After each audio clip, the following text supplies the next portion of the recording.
Film actor Sushant Singh Rajput की मौत ने पूरे भारत को हिला दिया है। एक ऐसा नौजवान जिसके पास फेम भी था और पैसा भी, लेकिन असल जिंदगी में वो इतने डिप्रेस थे कि उन्हें खुदकुशी का रास्ता चुनना पड़ा। साल 2016 की एक रिपोर्ट के मुताबिक साउथ ईस्ट एशिया रीजन में भारत में सबसे ज्यादा लोग सुसाइड करते हैं, यानी 1 लाख लोगों में 16.5% लोग ऐसा करने की टेंडेंसी रखते हैं। WHO की माने तो पूरी दुनिया में भारत सबसे ज्यादा डिप्रेस्ड देश है, उसके बाद अमेरिका और चीन। आखिर क्या है यह डिप्रेशन, क्यों होता है, क्या डिप्रेशन भी एक नॉर्मल बीमारी है? बिल्कुल नहीं। डिप्रेशन का मतलब कमजोरी या वह मानसिक असंतुलन नहीं है जिसे हम बोलचाल में पाग डैश डैश से जोड़ते हैं। ध्यान रखने वाली बात यह है कि मेडिकल एथिक्स के अनुसार इस शब्द का संबोधन उचित नहीं है, हमने भी इसलिए डैश डैश लगाया है। खैर, तो आज बात करते हैं इस साइकोलॉजिकल डिसऑर्डर की जिसमें एक अच्छा खासा इंसान डिप्रेशन का मरीज बन जाता है। आइए जानते हैं।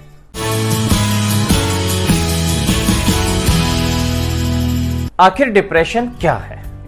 हमारे ब्रेन में कई तरह के न्यूरोकेमिकल्स होते हैं, इनका लेवल गड़बड़ाना या असंतुलन डिप्रेशन करता है। और सीरोटोनिन जो है, एप्रिनेफ्रिन, ये 2 ऐसे केमिकल्स हैं जो अहम होते हैं, इन्हें हैप्पी हार्मोन्स कहा जाता है। ये हमारे मूड को कंट्रोल करते हैं।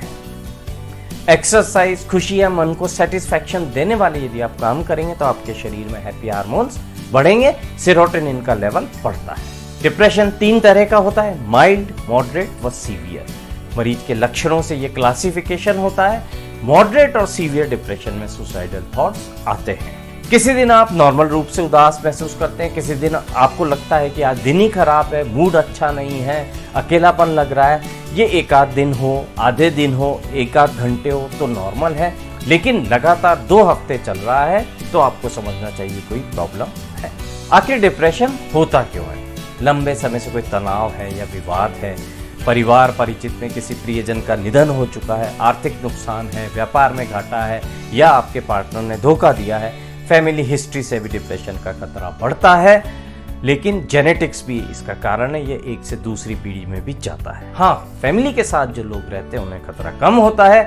अकेले रहने वाले युवाओं और बुजुर्गों को हाई रिस्क पे माना जाता है, और वे लोग जो नशा ज्यादा करते हैं या नशे की जिन्हें लत है। कुछ बीमारियां भी डिप्रेशन का कारण बनती हैं जो लंबे समय से चल रही हैं। इनसे सीरोटोनिन का लेवल कम हो सकता है। इनमें हाइपोथायराइड या ऐसी डायबिटीज जिसपे शुगर कंट्रोल नहीं हो रही है। सीरोटोनिन लेवल मापने का कोई सटीक तरीका नहीं है क्योंकि ब्रेन में अलग अलग जगह न्यूरोट्रांसमीटर्स काम करते हैं। लंबे समय से चल रही बीमारियों में इलाज से फायदा नहीं होने पर डायरेक्ट न्यूरोकेमिकल्स पर असर आता है या फिर उस बीमारी के स्ट्रेस से सीरोटोनिन का लेवल कम होता है। डिप्रेशन के वार्निंग साइन क्या होता है? जैसे भूख और नींद को बड़ा सिग्नल माना जाता है। आमतौर पर इन दोनों में कमी आती है, लेकिन युवाओं और बुजुर्गों में ये जरूरत से ज्यादा बढ़ जाते हैं। मरीज के व्यवहार पर ध्यान देना बहुत जरूरी है। परिजन हैं, उसके दोस्त हैं या पड़ोसी हैं, वो देखें कि पहले के मुकाबले वो ज्यादा खुश रहने का दिखावा तो नहीं कर रहा है। पहले ठीक ठाक बात करता था लेकिन अब गुमसुम रहने लगा है। अर्जेंसी में कोई हिसाब किताब तो पूरा नहीं कर रहा है, उधार तो नहीं चुका रहा है, वसीयत तो नहीं बना रहे हैं समय से पहले। ऐसे लोग प्राणघातक तरीकों के बारे में भी वो ज्यादा बात करते हैं, ऐसी चीजें इकट्ठी भी करते हैं और ये कहने लगते हैं कि जीने में क्या रखा है, मरने के बाद पुरखे, दिवंगत परिजन या रिश्तेदार तो ऊपर मिल ही जाएंगे, या पुनर्जन्म की वो बातें करते हैं। ये जीवन तो बर्बाद हो ही गया है, अब क्या रखा है। इस तरह की बातों को नजरअंदाज न करें। सवाल आता है कि अब डिप्रेशन की जांच कैसे होगी? इसका कोई वैसा तो टेस्ट है नहीं कि आपको अन्य बीमारियां होती तो उनका आपने जाके लैब में टेस्ट करवा लिया।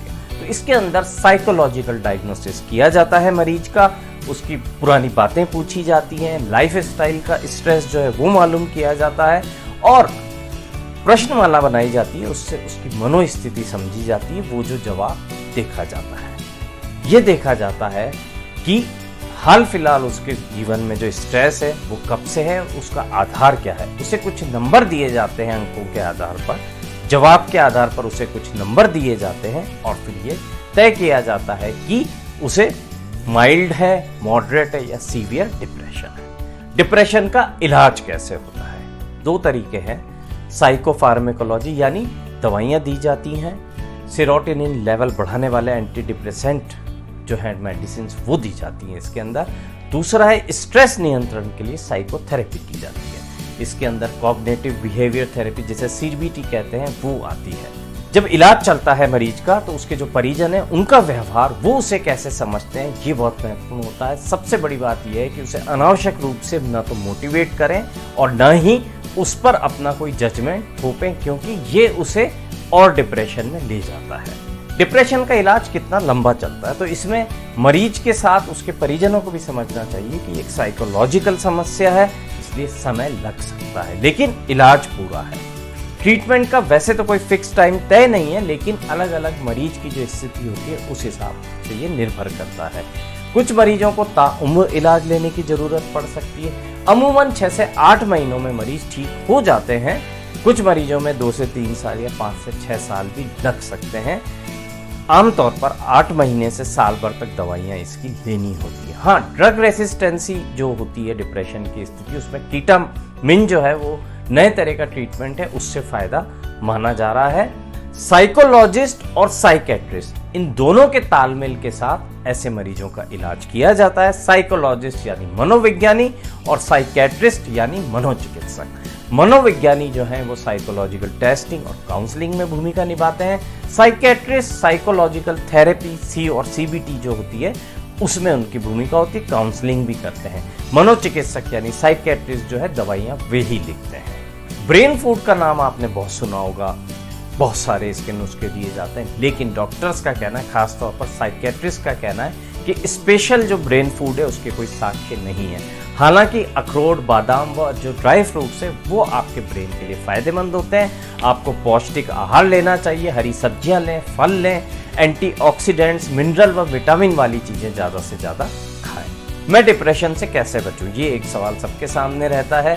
कोरोना काल में डिप्रेशन का खतरा बढ़ गया है, अकेलापन इसकी वजह है, और इसके बारे में हम जो जानकारी हमें ज़रूरत नहीं है वो भी हम ले रहे हैं या सुन रहे हैं, देख रहे हैं, तो ये तनाव बढ़ रहा है। इसलिए अकेलेपन से बचें, लोगों के साथ ज़्यादा रहें या उनसे संवाद करते रहें। साइकेट्रिस्ट का तो यहाँ तक कहना है कि आपको 100 लोगों को अपने जो जानकार हैं फ़ोन करना चाहिए। अकेले हैं तो कुछ लिखिए, कुछ पढ़िए, कुछ ड्राइंग कीजिए या म्यूज़िक सुनिए। आप सोच रहे होंगे कि सेलिब्रिटीज़ को ये बीमारी क्यों हो जाती है। तो भाई, जैसे डायबिटीज़ होती है, मलेरिया होता है, डेंगू होता है या हमें अन्य समस्या होती हैं, तो ये भी एक बीमारी है जो कि हो सकती है। हालांकि ये साइकोलॉजिकल कंडीशन से जुड़ी है, लेकिन इससे डरें बिल्कुल भी नहीं। फिल्म एक्ट्रेस दीपिका पादुकोण का केस तो आपको पता ही होगा। उनकी फैमिली जब उनसे मिलने आई थी उस समय उनकी माँ को लगा कि उनकी बेटी सहज नहीं है। उन्होंने पूछा, दीपिका ने मना किया। दूसरी बार पूछा, दीपिका ने कुछ नहीं बताया। तीसरी बार पूछा, चौथी बार पूछा, तब दीपिका ने अपनी स्थिति बताई और उसके बाद उनको फैमिली का सपोर्ट मिला, उनकी काउंसलिंग हुई, पूरा उनका इलाज चला, तो वो इस बीमारी से उभरी। तो हम भी इस चीज़ से उबर सकते हैं, या हमारी जानकारी में कोई है तो उसको उबार सकते हैं। क्रिएटिविटी जो है उसे बिल्कुल नहीं छोड़ें, कम्युनिकेशन बनाए रखें। आप व्यस्त रहेंगे, अकेलापन महसूस नहीं होगा। जिंदगी अनमोल है, उसे हर हाल में जिएं और खुशहाल रहें। आपको यह शो कैसा लगा कमेंट बॉक्स में जरूर लिखिएगा। शुक्रिया, नमस्कार। डिस्क्लेमर, यह शो केवल जागरूकता के उद्देश्य से बनाया गया है, इसलिए दर्शकों को सलाह दी जाती है कि वो कोई भी दवा, उपचार या नुस्खे को अपनी मर्जी से ना आजमाएं। इस बारे में उस पैथी से संबंधित जो भी एक्सपर्ट या डॉक्टर है उनकी सलाह जरूर लें।